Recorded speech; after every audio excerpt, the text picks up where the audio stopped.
चुपके से अपने घर में घुसा, छोटे से धूल भरे शीशे के सामने खड़ा हुआ और 3 बार ब्लडी मैरी फुसफुसाया। शीशा खाली था, लेकिन फर्श पर खून जैसा दिखने वाला एक शब्द लिखा हुआ था, जल्द।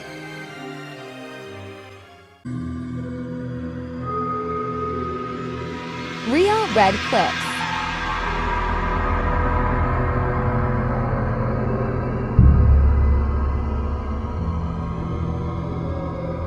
सुंदरपुर गांव शांत था। जिंदगी धीरे धीरे चलती थी, सूरज और मौसम के हिसाब से।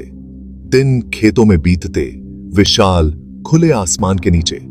रातें कहानियों के लिए थीं, सितारों की छत के नीचे। एक चिलचिलाती गर्मी में सुंदरपुर में एक बदलाव छा गया। यह धीरे धीरे शुरू हुआ, जैसे पश्चिम से आती ठंडी हवा हंसी की जगह फुसफुसाहट ने ले ली। आंखें घबराहट से परछाइयों की ओर भागती रहीं।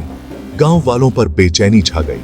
सूर्यास्त के बाद वे इसे सबसे ज्यादा महसूस करते थे, जब अंधेरा गांव को एक भयानक खामोशी में लपेट लेता था। कुछ अलग था, गड़बड़ थी।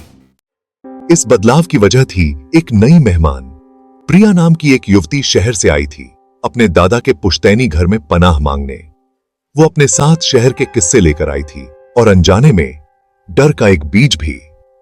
एक अंधेरी रात प्रिया ने गांव के बच्चों को अपने इर्द गिर्द इकट्ठा किया। उसने एक डरावनी आत्मा के बारे में बताया, ब्लडी मैरी नाम की एक औरत जो शीशों में कैद थी। प्रिया ने बताया कि कैसे ब्लडी मैरी को बुलाया जा सकता है, कैसे आधी रात को एक शीशे के सामने खड़ा होना पड़ता है, उसका नाम 3 बार जपना पड़ता है और वो प्रकट होगी।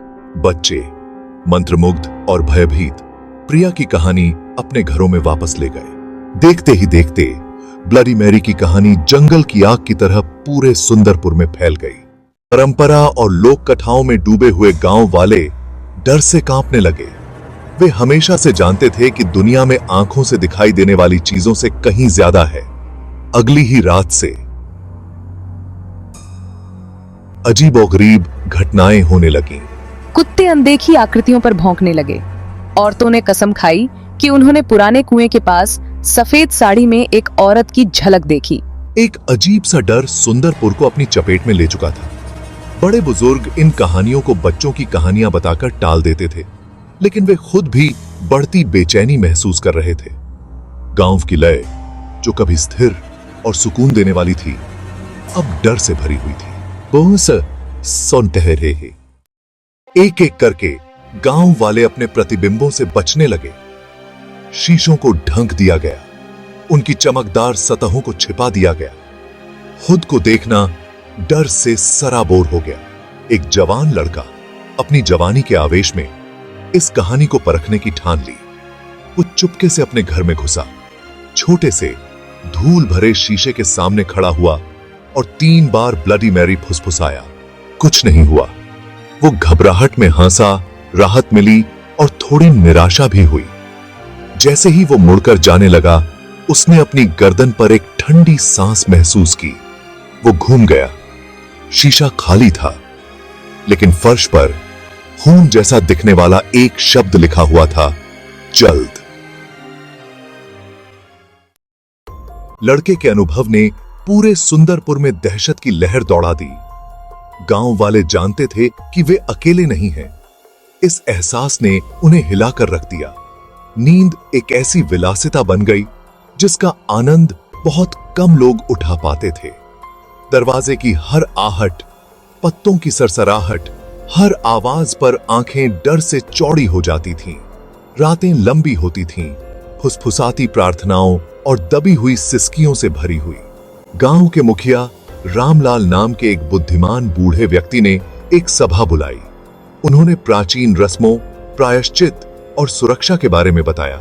लेकिन उनके शब्द भी, जो आमतौर पर सांत्वना का स्रोत होते थे, ऐसे भयानक आतंक के सामने खोखले लग रहे थे।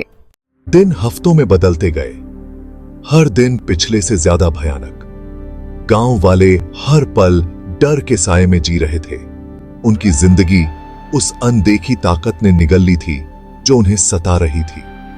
फिर जैसे अचानक शुरू हुआ था, वैसे ही अचानक खत्म हो गया। अजीबोगरीब घटनाएं बंद हो गईं। प्रकृति की आवाजों को छोड़कर रातें फिर से शांत हो गईं। सुंदरपुर ने राहत की सांस ली।